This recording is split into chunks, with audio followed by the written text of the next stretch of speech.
y con los planos de las conexiones que se van a hacer, ¿no? Que más adelante vamos a hacer. Si quieren tomar fotos o lo que sea, pero recuerden que una foto no reemplaza un plano, ¿no? Una foto es simplemente un complemento. Eso es como en arquitectura. Una foto de un edificio no es lo mismo, no reemplaza el plano del edificio, ¿cierto? El plano es como un circuito, ¿sí? Me lo entregan de hoy en 8 días y lo pueden hacer en parejas, ¿listo? Y con las reglas que ya están claras que es escrito a mano, ¿no? Bien, entonces, para los que no conocen, bueno, aquí tenemos, perdón, aquí tenemos dos paneles fotovoltaicos, ¿no? Entonces, esto es lo que se conoce como una celda, ¿no? Celda fotovoltaica. Entonces aquí hay 1, 2, 3, 1, 2, 3, 4, 5, 6, por 3, 18. O sea, este panel tiene 18 celdas fotovoltaicas. Cada cuadrado de estos es una celda. Ustedes los ven oscuros, o sea, estos son paneles, son celdas policristalinas, que son las más comunes, ¿no? Y las menos eficientes, porque hay celdas monocristalinas que son como de un color azuloso. Aquí hay unas bombillas que, digamos, pues, si se quisiera simular, pues, en ausencia de radiación solar, como el funcionamiento del panel. Normalmente en un panel comercial, el panel de control del panel fotovoltaico está en la parte posterior y es pequeño y compacto y pues no está a simple vista, ¿no? Pues digamos que aquí como es con fines académicos, pues ahí está la parte para el control del panel fotovoltaico, ¿sí? Entonces, aquí digamos que en esta parte es para conectar los paneles ya sea en serie o sea en paralelo. Pues obviamente que el panel tiene que estar cerca y tiene que ir un cable que va conectado a los paneles, ¿no? Ellos reciben la radiación,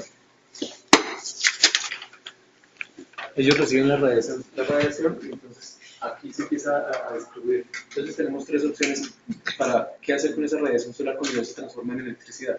Una es almacenarla en la batería. La otra es conectarle una carga, o sea, un dispositivo eléctrico. En este caso, por ejemplo, son 3 bombillos o un ventilador, ¿sí? O un televisor, lo que ustedes quieran. O la otra es reenviarlo a la red, ¿sí? Como si yo produjera mi propia energía y yo se la quisiera vender a la red. Entonces, aquí tenemos un relé, que son los famosos tacos, ¿no?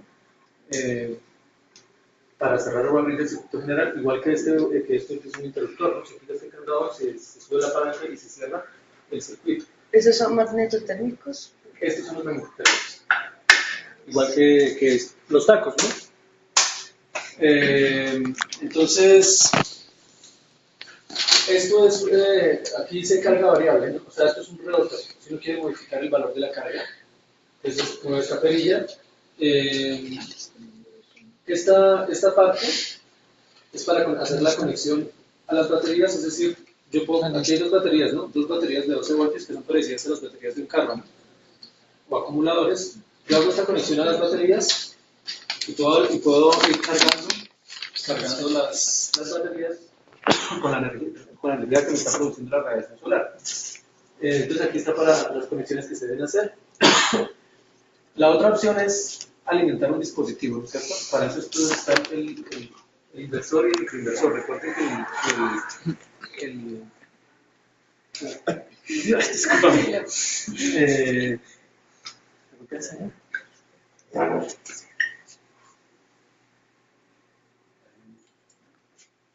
¿Allá? No. Las vemos un momentico más.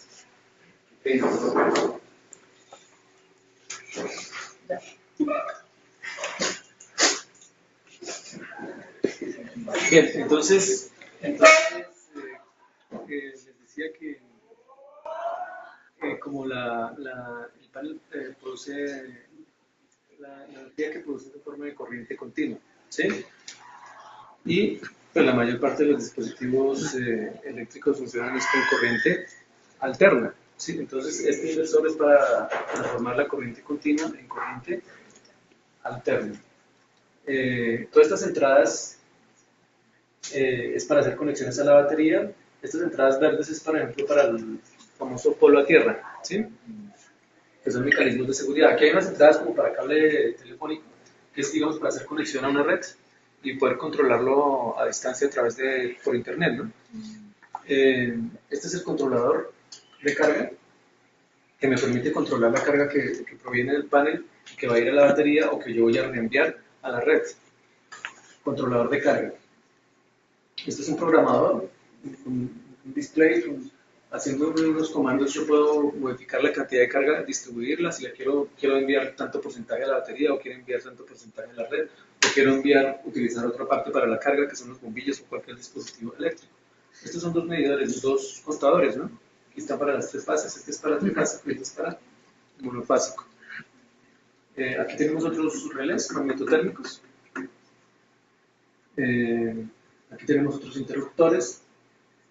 Y bueno, aquí están los tres tipos de bombillas conocidas, ¿no? Que son la bombilla incandescente, la bombilla fluorescente y la bombilla LED, ¿no?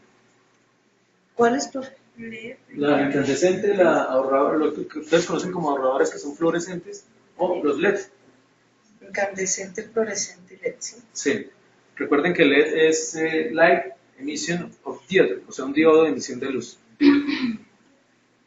Bien, entonces, eso es lo que hace referencia al todo el panel de control de los paneles fotovoltaicos, ¿no? Entonces vamos a pasar aquí. Ustedes observan que todos estos paneles no tienen conexión a la red, ¿no? Son removibles. Entonces realmente aquí solamente hay dos paneles que tienen conexión, dos paneles que pueden cumplir la función de paneles de fuerza. ¿Por qué paneles de fuerza? Porque son los que tienen conexión a la red, es decir, que son los que van a proveer de la energía al sistema. El primero es este, ¿no? Observen ustedes el cable. Esto tiene aquí un relé, ¿sí? Magnetotérmico, es un mecanismo no solamente es un interruptor, sino también sirve un mecanismo de seguridad. Esto es un botón de emergencia, estas son unas cajas de fusibles. Aquí tenemos para las tres fases, ¿no? L1, L2, L3 y para el neutro.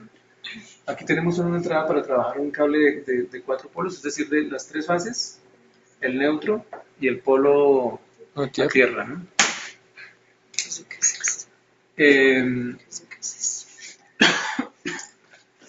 Bien, este ustedes observan que es el otro que también tiene cable, aparte de este. Entonces, este es un panel de fuerza adicional que puede modificar el voltaje, puede trabajar con 38 con 22 voltios. Aquí puedo hacer conexiones en delta, que es esta, o puedo hacer conexión en Y, que sería esta, ¿no es cierto? La forma de arrancar las tres fases. Ustedes observan que hay unos paneles que tienen entradas de mayor calibre como estas, ¿no? O sea, como estas. Estas son las entradas para los circuitos de fuerza. Y hay unas entradas de menor calibre que son como estas, ¿sí? Que son las entradas para los circuitos de control. ¿Cuál es la diferencia entre un circuito de fuerza y un circuito de control? Pues el circuito de fuerza es el que va a proveer de la potencia del sistema, mientras el circuito de control es lo que va a manejar son básicamente señales, ¿sí? Señales. Un ejemplo es como el televisor de sus casas. Pues el circuito de fuerza es el cable que va directamente conectado a la red, ¿sí? Mientras el circuito de control son los bombillitos que de pronto tienen los televisores para registrar que está encendido o que tiene tal canal o que tiene tal función operando, ¿sí? Entonces, ustedes observan acá, este icono es que hay una bobina, ¿no? O sea, una bobina es un enrollado en cobre, ¿no? Aquí observan ustedes que esto es normalmente abierto, ¿sí? Si uno hace las conexiones acá, es cuando el dispositivo, normalmente abierto quiere decir que normalmente el dispositivo no está funcionando, ¿sí? Y si uno lo quiere poner a funcionar, entonces tiene que hacer una conexión aquí para cerrarlo. Porque normalmente, digamos, una licuadora o los dispositivos eléctricos normalmente no están funcionando, ¿sí? Pero digamos aquí hay uno que es para normalmente cerrado, ¿sí? Por ejemplo, en nuestros casos, ¿qué es lo que normalmente está cerrado? O es decir, está funcionando o está conectado a la red. Por ejemplo, la nevera, ¿sí? La nevera es algo que está normalmente cerrado. Y si uno quiere abrirlo, entonces tendría que hacer la conexión aquí, o sea, opuesto de lo que se hace acá. Entonces, esto que maneja señales tiene para la opción de normalmente abierto o normalmente cerrado, y estas tres entradas para circuitos de fuerza, las tres son para normalmente abierto. Esto es un conmutador, ¿no? Que solamente tiene entradas para circuitos de fuerza. Esto es para la fase 1, la fase 2 y la fase 3. La entrada de la primera fase, 1, 2, 3 para la primera fase, para la salida, 1, 2, 3 para la salida de la segunda fase y 1, 2, 3 para la salida de la tercera fase. Esta perilla pues me va a cumplir diferentes funciones, dependiendo del tipo de conexiones que yo haga, ¿no? Puede ser que voy a arrancar en estrella o voy a arrancar en delta, o puede ser que el motor va a arrancar a una velocidad o va a arrancar a una velocidad mayor, o puede ser que va a girar en un sentido y si lo doy en dos, entonces va a girar en el sentido contrario. Dependiendo de las conexiones que yo haga, esta perilla va a tener las respectivas funciones. Esto es el pulsador, ¿no? Les recordaba yo que un pulsador es como un timbre, ¿no? O sea, yo primo acá, yo primo y el circuito se cierra. Y si retiro la presión, el circuito se abre. Esta parte que está superior es para marcha, esta parte inferior es para pare, ¿sí? Si yo solamente tengo activada esta parte superior y hago la conexión, por ejemplo, aquí está normalmente cerrado, ¿sí? Normalmente cerrado. Eso quiere decir que si yo oprimo esto, el circuito se va a cerrar, ¿sí? Como un timbre. Yo oprimo y el circuito se cierra y el timbre suena. Y retiro la presión, el circuito se abre, ¿sí? Pero aquí es para lo contrario, ¿no? Para normalmente abierto. Entonces el circuito está cerrado y yo oprimo y el circuito se abre, y si retiro la presión, el circuito vuelve y se cierra. Cumple la función contraria. Pero esto podría dejar de funcionar como un pulsador y funcionar como un interruptor convencional. Si yo hago una conexión acá, entonces yo puedo oprimir esto y retirar la presión y el circuito sigue cerrado. Y si yo quisiera abrir el circuito, entonces tendría que oprimir este botón de pare para abrir el circuito. O sea, esto sirve como un on y esto sirve como un off, ¿sí? Dependiendo de las conexiones que yo haga. Esto es un voltímetro, ¿no? Para medir la potencia, ¿no? Entonces tiene una escala de 0 a 1 kilowatt y solamente tiene las entradas para las tres fases. Como mide potencia, pues solamente tiene entradas para circuitos de fuerza.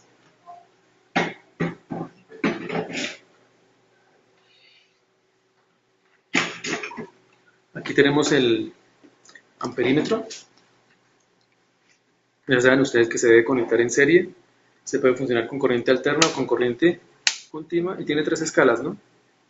De 0 a 2.5 amperios, de 0 a 0.5 amperios o de 0 a 5 amperios. Dependiendo de la escala, entonces yo elegiré la entrada correspondiente.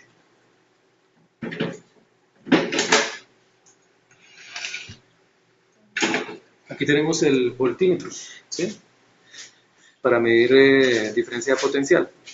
El voltímetro sí se debe conectar en paralelo, ¿no?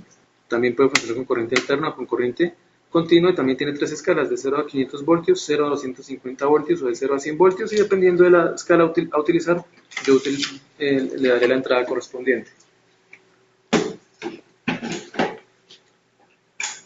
Esto es un tacómetro, ¿no? O sea, un dispositivo para medir la velocidad angular de giro de un motor. Velocidad angular es con qué velocidad voy cambiando el ángulo en un intervalo de tiempo. Por ejemplo, uno puede dar la velocidad angular en radianes sobre segundo, ¿sí? O en grados sobre segundo. Pero otra unidad de velocidad angular son las revoluciones por minuto. Por ejemplo, una revolución por minuto, ¿a cuánto equivale en radianes? 2 pi radianes por minuto, o 360 grados por minuto, porque una revolución es una vuelta, o sea, 360 grados. Entonces, esta es una